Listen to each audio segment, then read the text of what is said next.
അൻവർ CPM-നെ ശുദ്ധീകരിക്കാൻ വേണ്ടി ഇറങ്ങി തിരിച്ച ആൾ തന്നെയായിരുന്നു കേട്ടോ. അതിന് അക്കാലത്ത് അൻവറിന് MV ഗോവിന്ദൻ ഉൾപ്പെടെയുള്ള പിണറായിയുടെ എതിർപക്ഷക്കാർ, പിണറായി വിജയന്റെ എതിർപക്ഷക്കാർ PV അൻവറിന് ആവോളം പിന്തുണയും നൽകിയിരുന്നു. പക്ഷെ ഒരു ഘട്ടത്തിൽ അവർ ആ പിന്തുണയൊക്കെ പിൻവലിക്കുകയുണ്ടായി. അങ്ങനെ PV അൻവർ പോരാട്ടം ബേപ്പൂരിൽ എന്തിനു വേണ്ടിയുള്ള പോരാട്ടമാണോ? മരുമോനിസത്തെ തകർക്കാൻ. അതാണ് ആ അവതാരകന്റെ ചോദ്യത്തിന് PV അൻവർ പറഞ്ഞ മറുപടി. ഞാൻ ജീവിച്ചിരിക്കുകയാണെങ്കിൽ, അത്രക്കും ആത്മവിശ്വാസത്തിലാണ് പറയുന്നത്, PV അൻവർ ജീവിച്ചിരിക്കുകയാണെങ്കിൽ അടുത്ത നിയമസഭയിൽ അൻവർ ഉണ്ടാകും എന്ന് പറഞ്ഞാൽ PA മുഹമ്മദ് റിയാസ് തോൽക്കാൻ പോകുന്നു. ആർക്കെങ്കിലും സംശയമുണ്ടോ? എനിക്കൊരു സംശയമില്ല. ബേപ്പൂർ മണ്ഡലത്തിലെ ഒരാളായ എനിക്ക് ഒരു സംശയമില്ല. കാരണം റീൽസ് കൊണ്ടൊന്നും അല്ലെങ്കിൽ ഈ പറയുന്ന ആൾക്കാർ ഇങ്ങനെ സോപ്പടിച്ച് നടന്നാലൊന്നും ആൾക്കാർ വോട്ട് ചെയ്യില്ല കേട്ടോ. ഇപ്പൊ റിയാസ് ഇങ്ങനെ വീടുകൾ തോറൊക്കെ കയറി ഇറങ്ങുകയാണ്. അത്രേ മന്ത്രി തങ്ങളുടെ വീട്ടിൽ വന്നു എന്നൊക്കെ കേൾക്കുമ്പോൾ ആൾക്കാർക്ക് ഒരു ഹരമൊക്കെ ഉണ്ടാകും. പക്ഷെ ഇവിടെ ആരും പോയി കണ്ട് വോട്ട് ചെയ്യില്ല. അങ്ങനെ മലപ്പായസം ഉണ്ടണ്ട മന്ത്രി. ഇവിടെ അൻവർ പറഞ്ഞ ഏറ്റവും പ്രധാനപ്പെട്ട ഒരു കാര്യമുണ്ട് കേട്ടോ. അതായത് അൻവർ പറയുന്നത് പിണറായി വിജയൻ ഇത്രയും ദുഷിക്കാൻ കാരണം ഈ പറയുന്ന PM മുഹമ്മദ് റിയാസ് ആണ് എന്നാണ് പറയുന്നത്.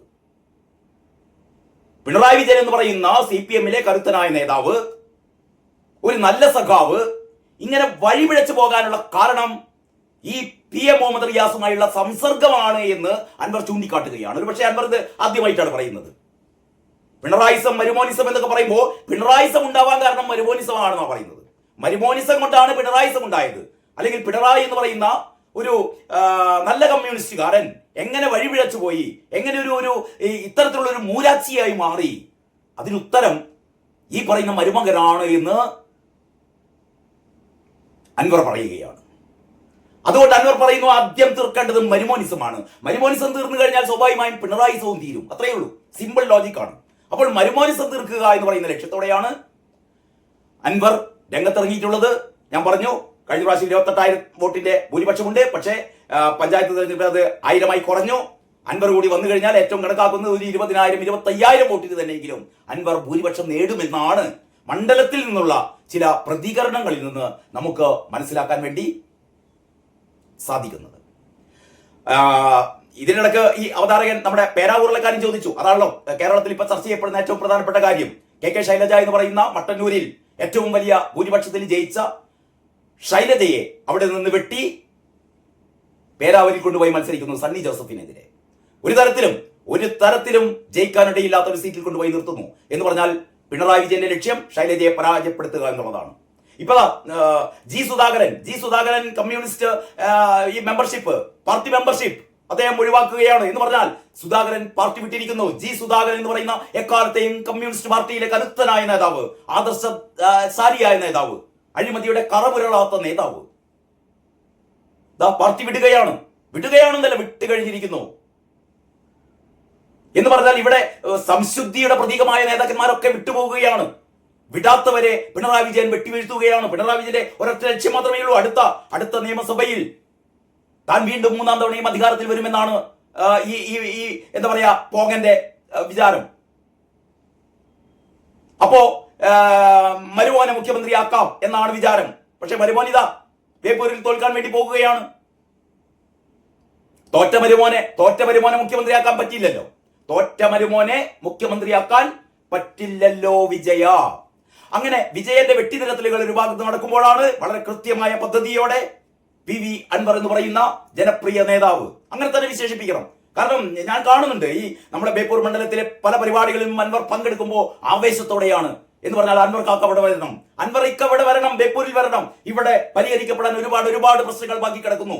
ഇവിടെ ബേപ്പൂരിന്റെ വികസനം ഇങ്ങനെ ആയാൽ പോരാ. ഇതല്ല ബേപ്പൂർ, ഇങ്ങനെ ആവരുത് ബേപ്പൂർ. അതല്ലാത്ത ഒരു ബേപ്പൂരിനെയാണ് വേണ്ടത്. അതിന് നേതൃത്വം നൽകാൻ PV അൻവറിന് കഴിയുമെന്ന ഉറച്ച വിശ്വാസത്തിലാണ് ബേപ്പൂർ നിവാസികൾ. അപ്പോൾ ഞാൻ പറഞ്ഞുകൊണ്ട് വരുന്നത്, അടുത്ത നിയമസഭാ തെരഞ്ഞെടുപ്പിൽ CPM-ലെ തോൽക്കുന്ന പ്രമുഖർ, അല്ലെ തോറ്റുപോയ പ്രമുഖർ എന്ന് പറയുമ്പോൾ ഞാൻ നേരത്തെ ഒരു വീഡിയോ ചെയ്തിരുന്നു. ഒന്നാമത്തെ പേര് KK ശൈലജ തന്നെയായിരിക്കും കേട്ടോ, ഒരു സംശയവും വേണ്ട. KK ശൈലജ ഏറ്റവും നാണം കെട്ട തോൽവി ശൈലജ ഏറ്റുവാങ്ങി. അതിന്റെ തൊട്ടു താഴെ രണ്ടാമത് ഏറ്റവും നാണം കെട്ട മറ്റൊരു തോൽവി മരുമോന്റേതായിരിക്കും. അതോടെ കേരളത്തിൽ മരുമോനിസം അവസാനിക്കുകയാണ്. അതോടെ തന്നെ പിണറായിസവും സ്വാഭാവികമായും അവസാനിക്കും എന്നാണ് PV അൻവറിന്റെ പ്രതീക്ഷ. നമുക്ക് കാത്തിരുന്ന് കാണാം. ഇനി 2 മാസം തികച്ചുമില്ല. നിയമസഭാ തിരഞ്ഞെടുപ്പിനുള്ള ഒരുക്കങ്ങൾ ഇങ്ങനെ ചൂട് പിടിച്ചുകൊണ്ടിരിക്കുകയാണ്. സ്ഥാനാർത്ഥികളൊക്കെ ഏതാണ്ട് മണ്ഡലങ്ങളിൽ സ്ഥാനാർത്ഥികൾ ആരൊക്കെയാണ് എന്നുള്ളതിനെ കുറിച്ച് ഒരു ഏകദേശ ധാരണയൊക്കെ ആയി കഴിഞ്ഞു. അതിന്റെ പ്രഖ്യാപനം മാത്രമേ ഇനി വരാനുള്ളൂ. ബേപ്പൂർ നിയമസഭാ മണ്ഡലം സംസ്ഥാനത്ത് ഏറ്റവും കൂടുതൽ കൗതുകത്തോടെ ആളുകൾ നോക്കിക്കാണുന്ന ഒരു മണ്ഡലമാണ് ബേപ്പൂർ. ബേപ്പൂരിൽ എന്താണ് സംഭവിക്കാൻ പോകുന്നത്? ഏറ്റവും ഈ കുറച്ച് സമയം മുമ്പാണ് ഒരു പ്രമുഖ ചാനൽ നമ്മുടെ അൻവർ കാക്കായെ ഇന്റർവ്യൂ ചെയ്തത്. അൻവർ കാക്കായുടെ ഒരു പ്രതികരണം തേടുകയായിരുന്നു. അതില് അവതാരകൻ ചോദിച്ചത് മരുമോനിസത്തെ അവസാനിപ്പിച്ചുകൊണ്ട് PV അൻവർ അടുത്ത നിയമസഭയിൽ ഉണ്ടാകുമോ എന്നുള്ളതായിരുന്നു ആദ്യത്തെ ചോദ്യം കേട്ടോ. നിയമസഭാംഗത്വം ഉപേക്ഷിച്ചുകൊണ്ട് ഇറങ്ങി വന്ന അൻവർ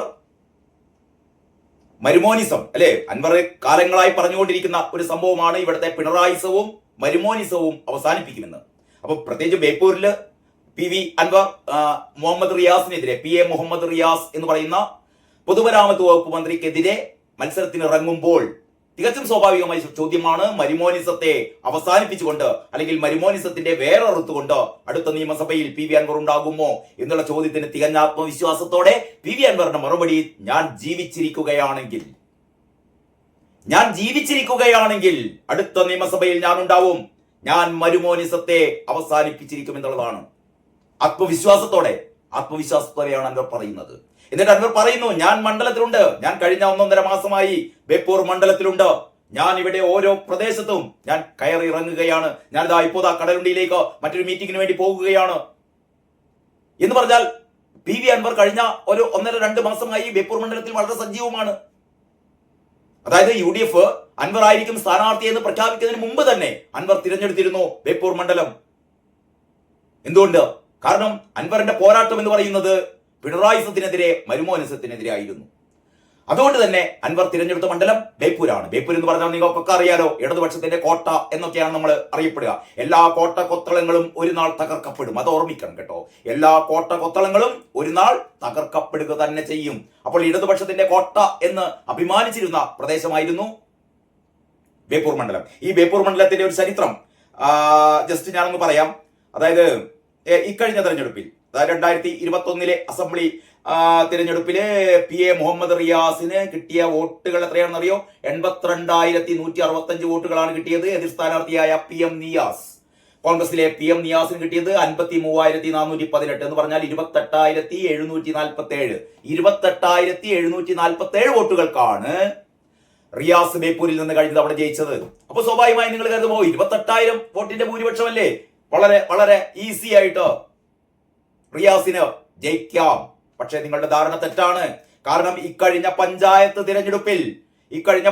തിരഞ്ഞെടുപ്പിന്റെ അടിസ്ഥാനത്തിൽ, അവിടെ കിട്ടിയ വോട്ട് ഷെയറിംഗിന്റെ അടിസ്ഥാനത്തിൽ നോക്കിയാൽ ഏതാണ്ട് 1000 വോട്ടുകൾ, 1000 വോട്ടുകളുടെ മാത്രം മേൽക്കൈയാണ് റിയാസിനുള്ളത്. എന്ന് പറഞ്ഞാൽ 28,000 എന്ന് പറയുന്ന സംഭവം 1000ത്തിലേക്ക് കൂപ്പുകുത്തിയിരിക്കുന്നു. കഴിഞ്ഞ 5 വർഷം കേരളം ഭരിച്ച് കട്ടുമുടിച്ചതിന് ബേപ്പൂരിലെ സഖാക്കൾ ഉൾപ്പെടെ ഈ ഭരണം അവസാനിപ്പിക്കണമെന്ന് ആവശ്യപ്പെടുന്നത് ആരാണ്? ഇപ്പൊ K സച്ചിദാനന്ദനെ പോലുള്ള ഇടതുപക്ഷ സഹയാത്രികർ നേരത്തെ ഇടതുപക്ഷ സർക്കാരിന്റെ അല്ലെങ്കിൽ പിണറായി വിജയൻ സർക്കാരിന്റെ എല്ലാ തെണ്ടിത്തരങ്ങൾക്കും ജയ് വിളിച്ചിരുന്ന സച്ചിദാനന്ദൻ ഉൾപ്പെടെ, സാറ ജോസഫ് ഉൾപ്പെടെ കേരളത്തിലെ സാമൂഹ്യ സാംസ്കാരിക നായകന്മാർ ഈ ഭരണം ഇനി തുടരരുത്, കട്ടുമുടിക്കൽ മതി എന്ന് പറയുന്നൊരവസ്ഥയിലെത്തി. അപ്പം പിന്നെ ഇവിടുത്തെ സാധാരണക്കാരായ സഖാക്കൾ, മറ്റു പാർട്ടികൾ പോട്ടെ, മറ്റു പാർട്ടിക്കാർ പോകട്ടെ, അവരെ നമുക്ക് വിടാം.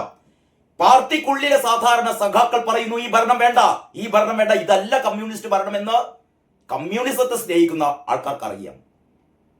പിണറായി വിജയനെ ജയ് പാടുന്ന ആൾക്കാരെ സംബന്ധിച്ചിടത്തോളം അവർ കമ്മ്യൂണിസ്റ്റുകാരല്ല, അവര് വിജയന്റെ ഇത്തരത്തിലുള്ള എന്ത് നെറിയേടുകളും അത് എന്താ പറയാ അതിനെ കൈയടിച്ച് പ്രോത്സാഹിപ്പിക്കുന്ന ഒരു പിണറായി ഫാൻസ് അല്ലെങ്കിൽ പിണറായി ഗുണ്ട, രണ്ട് തരം ടീമുകളാണ് പിണറായി വിജയനുള്ളത്. ഒന്ന് പിണറായി ഫാൻസ് അസോസിയേഷൻ, മറ്റൊന്ന് പിണറായി ഗുണ്ട അസോസിയേഷൻ.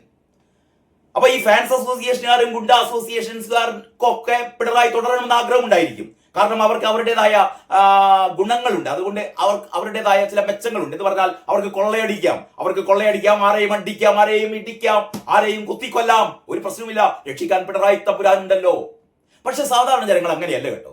സാധാരണ ജനങ്ങൾ, കമ്മ്യൂണിസത്തെ ഇഷ്ടപ്പെടുന്ന സാധാരണ ജനങ്ങൾ, ഇതല്ല കമ്മ്യൂണിസം, ഇത് കമ്മ്യൂണിസം അല്ല, ഇത് ഏകാധിപത്യമാണ്, ഇത് ഫാസിസമാണ് എന്ന് തിരിച്ചറിഞ്ഞ സാധാരണ ജനങ്ങൾ ഇവർക്കെതിരെ വോട്ട് ചെയ്യും. അതാണ് ഞാൻ പറഞ്ഞത്. 28,000 ചില്ലാൻ വോട്ടുകൾക്ക് റിയാസ് കഴിഞ്ഞ തവണ ജയിച്ചു എന്നുള്ളത് കൊണ്ട് അടുത്ത തവണ റിയാസ് ജയിക്കും എന്നുള്ളത് ഒരു തരത്തിലും അതൊരു ന്യായീകരണമല്ല. അപ്പോഴാണ് PV അൻവർ എന്ന് പറയുന്ന കരുത്തൻ, അല്ലേ, PV അൻവർ ഈ പറയുന്ന 140 മണ്ഡലങ്ങളിലെയും സ്ഥാനാർത്ഥികളിൽ വെച്ച് കരുത്തരാണ്. ആൾബലം കൊണ്ട്, സാമ്പത്തിക ബലം കൊണ്ട് ഒരു ഇലക്ഷനൊക്കെ എന്താ പറയാ, ഇലക്ഷനിൽ മത്സരിക്കുക എന്നൊക്കെ പറഞ്ഞാൽ നല്ല സാമ്പത്തിക ചെലവുള്ള പരിപാടിയാണ്. നല്ല ആൾബലം വേണം, നല്ല കയ്യൊക്കെ വേണം, നല്ല ഉശിരി വേണം, നല്ല പോസിറ്റീവായ ചിന്താഗതി വേണം, അല്ലെങ്കിൽ ആ എതിർക്കാനുള്ള ഒരു ആക്രമണ സ്വഭാവം വേണം. അതെല്ലാം ഒത്തിളങ്ങിയ ആളാണ് അൻവർ വന്നത് വെറുതെ ജയിക്കാനല്ല. കേരളത്തിൽ ഒരു ദൗത്യമുണ്ട്. അൻവർ തുടങ്ങി വെച്ച ആ ദൗത്യം. അൻവർ ഇന്നലെ മെനയാന്ന് തുടങ്ങിയതല്ലല്ലോ. കാരണം നിങ്ങൾക്കൊക്കെ അറിയാവുന്നതാണ്. അൻവർ CPM-നുള്ളിൽ നിന്ന് CPM-നെ ശുദ്ധീകരിക്കാൻ വേണ്ടിയിട്ട്, CPM-നുള്ളിൽ നടക്കുന്ന ഈ പൊളിറ്റിക്കൽ സെക്രട്ടറി P ശശിയുടെ നേതൃത്വത്തിൽ നടക്കുന്ന തോന്നിവാസങ്ങൾ അവസാനിപ്പിക്കാൻ വേണ്ടിയിട്ട്, സ്വജന പക്ഷപാതത്തെ അവസാനിപ്പിക്കാൻ വേണ്ടിയിട്ട്, ഇത്തരത്തിലുള്ള എല്ലാ നെറികേടുകൾക്കുമെതിരെ പോരാട്ടം തുടങ്ങിയ ആളാണ് PV അൻവർ കേട്ടോ. PV അൻവറിനെ കുറിച്ച് സാധാരണ പറയുമ്പോൾ അദ്ദേഹം എന്തോ കള്ളക്കടത്തുമായി ബന്ധപ്പെട്ട ആളാണ്, അല്ലെങ്കിൽ ഇത്തരത്തിലുള്ള കുറെ അവിഹിത മാർഗങ്ങളിലൂടെ പണം സമ്പാദിക്കുന്ന ആളാണെന്നൊക്കെ പറഞ്ഞ കുറെ പരാതികളൊക്കെ നിങ്ങൾക്ക് പറയാനുണ്ടാകും. അതിലൊക്കെ എത്രത്തോളം യാഥാർത്ഥ്യമുണ്ട് എന്നുള്ളത്, അങ്ങനെയാണെങ്കിൽ കോടതി അൻവറിനെ ശിക്ഷിക്കേണ്ടതല്ലേ?